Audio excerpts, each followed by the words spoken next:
हिंदुस्तान लगभग 250 सालों तक अंग्रेजों से गुलाम और जुल्मी को सहा है और अंग्रेज के अत्याचार से लड़ते हुए न जाने कितने बच्चे और बूढ़े और युवाओं ने अपनी जान की कुर्बानी दी है।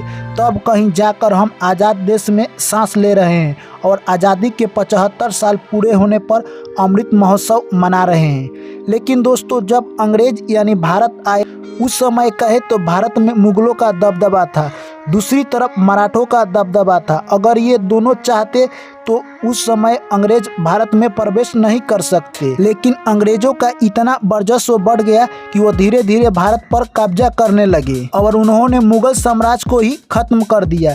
तो दोस्तों, सवाल यह उठता है कि आखिरकार मुगल साम्राज्य को खत्म करने में अंग्रेजों ने क्या चाल चली। तो दोस्तों, आज की वीडियो में यानी इतिहास का एक नया अध्याय आज हम लोग यही देखेंगे कि आखिर भारत गुलाम कैसे हुआ। तो चलिए दोस्तों, वीडियो को शुरू करते हैं। दोस्तों, बात 16वीं सदी की अंत में है। भारत एक संपन्न था। उस समय पूरी दुनिया का नज़र भारत पर था, यानी कहे तो दोस्तों उस समय भारत सोना का चिड़िया हुआ करता था। दुनिया में जितना उत्पादन होता था उसका 1/4 हिस्सा केवल भारत से ही उत्पादन होता था। यही वजह थी कि भारत को उस समय सोना का चिड़िया कहा जाता था। पूरी दुनिया का नज़र भारत पर था। ऐसे में भला अंग्रेज कहाँ पीछे रहते। उस समय हिंदुस्तान में दिल्ली पर अकबर का राज्य था। ऐसा माना जाता है कि अकबर अपने दौर का सबसे ज़्यादा दौलतमंद बादशाह था, लेकिन उस समय ब्रिटेन में गृह युद्ध की स्थिति बनी हुई थी और उसी समय महारानी एलिजाबेथ प्रथम के शासनकाल में अधिकांश अर्थव्यवस्था कृषि पर ही निर्भर हुआ करती थी। गृह युद्ध के चलते ब्रिटेन वैश्विक स्तर पर केवल 3 से 4% उत्पादन कर रहा था और इसी दौरान पुर्तगाली और ब्रिटेन को पीछे छोड़कर उनके मुकाबले काफ़ी ज़्यादा तरक्की कर रहे थे।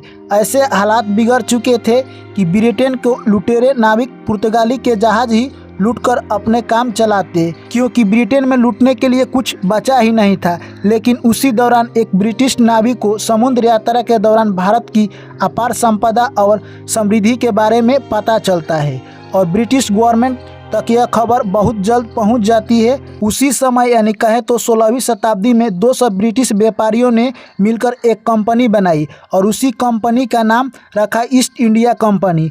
यह कंपनी के सदस्य जब अपनी रणनीति और कूटनीति महारानी एलिजाबेथ को बताई तो वो भी ईस्ट इंडिया कंपनी को सपोर्ट करने लगी। इधर भारत के बीच बादशाह अकबर की मौत हो चुकी और अकबर के बाद उसका बेटा जहांगीर को दिल्ली का राजा बना दिया गया। 1608 ईस्वी में इधर जहां दिल्ली पर अंग्रेजी की चाल से बेखबर हिंदुस्तान का राजा राज कर रहा था और उधर कैप्टन विलियम्स हॉकिंस समुद्री रास्ते से गुजरात के सूरत में अपने कुछ व्यापारी जहाज़ के साथ प्रवेश कर चुका और उनके आगमन के साथ ही भारत में ऐसी काली छाया मंडराने लगी जिसे भारत का एक काला इतिहास दिया गया। अंग्रेज ने भारत में आते ही ईस्ट इंडिया कंपनी की स्थापना करने की घोषणा कर दी और इसी प्रस्ताव के साथ काफ़ी बेशक कीमती उपहार को लेकर कैप्टन विलियम्स हॉकिंस ने अपने कुछ साथियों के साथ जहांगीर के दरबार में पहुंचे।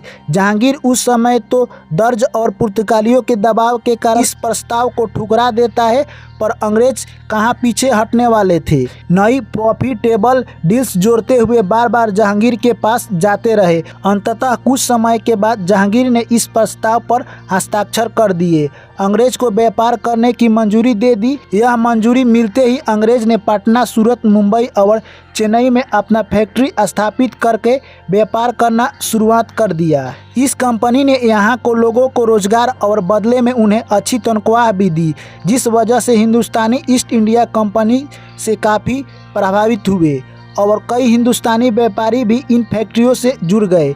लेकिन ज़्यादा दिनों तक नहीं, पूरे भारत में ईस्ट इंडिया कंपनी का व्यापार बढ़ता ही चला जा रहा था और अपने बढ़ते व्यापार की वजह से अंग्रेज मैन में इतना ज़्यादा लालच बढ़ गई कि उन्होंने भारत की सत्ता पर अपना कब्जा करने का योजना बना डाली और इसी उद्देश्य से 1686 ईस्वी में ब्रिटिश के मुगलों के खिलाफ जंग छेड़ दी और औरंगजेब से हुई इस जंग में मुगलों ने ब्रिटिश को पूरी तरह से हरा दिया। इस तरह ब्रिटिश को एक बात तो समझ में आ गई कि मुगलों को वो जंग में लड़कर हरा नहीं सकते, लेकिन उन्हें भारत का कब्जा भी करना था, जिसके लिए उन्हें वो कूटनीति अपना जिसका फ़ायदा वर्षों बाद आज तक भारत के धूर्त नेता उठाते हैं और राज करते हैं। और वो कूटनीति थी डिवाइस रूल, यानी आपस में फूट डालो और इन पर राज करो। हारने के बाद औरंगजेब ने ब्रिटिश से माफ़ी मांगते हुए वे वादा किए कि दोबारा ऐसी गलती कभी नहीं करेंगे, और औरंगजेब ने भी उन पर कुछ जुर्माना लगाते हुए उन्हें माफ़ कर दिया और अपना व्यापार उसी तरह चालू रखने की आज्ञा दे दी। लेकिन मुग़लों द्वारा ब्रिटिश को माफ़ करना ही मुग़ल का अंत का सबसे बड़ा जरिया बना, क्योंकि 1707 ईस्वी में औरंगजेब की मौत के बाद कई लोग मुग़ल सल्तनत पाने के लिए आपस में ही एक दूसरे से लड़ने लगे, और उस लड़ाई के चलते एक समय ऐसा आ गया जब कमज़ोर शासक मुग़ल बादशाह बन गए, जो कि मुग़ल साम्राज्य को व्यवस्थित ढंग से चला ही नहीं पाए। और ये अनुभवहीन मुग़ल बादशाह रोज़ नए नए नियम बनाते और उन्हें बदलते रहते, और उनकी इसी तरह की बेवकूफ़ी के चलते अंग्रेज को मौका मिल गया अपनी चाल चलने का। 17वीं ईस्वी में मुग़ल बादशाह ने अंग्रेज़ों को एक मीटिंग किया, जिसमें उन्होंने बहुत छोटी सी रकम सालाना फीस के रूप में देकर बिना किसी लगान या कर के व्यापार करने की इजाज़त मिल गई। इस दौरान पारसी के राजा को मौका देकर भारत पर आक्रमण बोल दिया। मुग़ल शासक अपनी सत्ता के नशे में इतना चूर थे और उन पर अचानक हुए इस आक्रमण के बारे में पता ही नहीं चला, और पारसी आर्मी दिल्ली तक पहुंच गई और दिल्ली की गद्दी मुगलों के हाथ से लगभग छूट ही गई थी। इस स्थिति को देखते हुए उस समय के मुगल बादशाह यानी 2 करोड़ रुपये के साथ बेशक कीमती हीरे मोती देकर दिल्ली को बचाया। इतनी बड़ी लूट के बाद भी मुगल पूरी तरह से कमज़ोर हो गए। उनके साम्राज्य पर भी अंग्रेज लगातार धीरे धीरे कब्जा करते जा रहे थे, अलग अलग रणनीति अपनाते जा रहे थे। पहले चरण में ही उन्होंने बंगाल के नवाब सिराजुद्दौला को पद से हटाने की जंग छेड़ दी, और साथ ही अंग्रेजों ने कहा कि हिंदुस्तान और मुसलमान में अपनी फूट डालकर डिवाइडेड रूल कूटनीति लागू की। अफसोस की बात यह है दोस्तों, जब तक उनको अंग्रेजों की चाल समझ में आती तब तक उनके हाथ से समय निकल चुका था, जिसे संभालने में नवाब सिराजुद्दौला नाकामयाब रहे और नतीजा अंग्रेज के लिए फायदेमंद रहा। प्लसी के युद्ध में सिराजुद्दौला को हराने के बाद अंग्रेज ने सिराजुद्दौला के सेनापति को अपने साथ मिला लिया और उसे बंगाल का नवाब बना दिया। भारत में अंग्रेजों की ताकत और अधिक होते जा रही थी। सन 1764 ईस्वी में अंग्रेजी फौज बक्सर के युद्ध में अवध के नवाब, बंगाल के नवाब और मुगल के नवाब शाह आलम द्वितीय यानी तीनों को हरा दिए। इसके अलावा निजाम और मैराथन के बीच में भी फूट डालकर अंग्रेजों ने पहले तो लड़वाया और फिर उनकी लड़ाई का फ़ायदा उठाकर खुद उनकी कमजोरी को हराकर उनकी रियासत पर कब्जा कर लिया। और अंग्रेज़ ने अपनी इस रणनीति कूटनीति को अपनाते हुए 18वीं सदी तक कई चीज़ों पर अपनी मनमौजी टैक्स लगाकर काफ़ी कमाई करी और भारत को अंदर तक लूट लिया। और अंग्रेज़ों ने अभी भारत को पूरी तरह से राज करने के लिए भारत के लगभग हर एक क्षेत्र पर अपना संपूर्ण कब्जा जमा लिया। कुछ भारतीयों को भी अपने साथ शामिल करना था और उन्होंने बड़े जमींदारों को अपने साथ मिला लिया।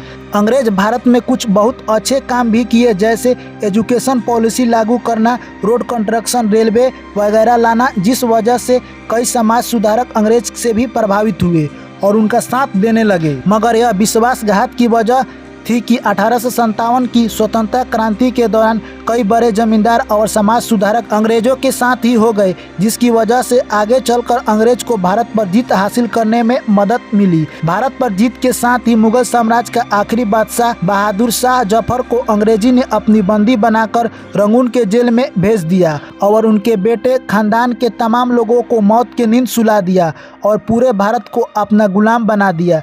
तो दोस्तों, ये थी दुख भरी भारत दास्तां, जिसमें मुगल की एक गलती और अपनी निजी स्वार्थ की भावनाओं अंग्रेजों को भारत में पांव पसारने का मौका दिया और उनकी इस गलती के खमियाजा हिंदुस्तान को कई पीढ़ियों को भोगना पड़ा। और इस वीडियो को दोस्तों ज़्यादा से ज़्यादा दोस्तों के पास शेयर करें। चलिए दोस्तों, आपसे मिलते हैं फिर नेक्स्ट वीडियो में।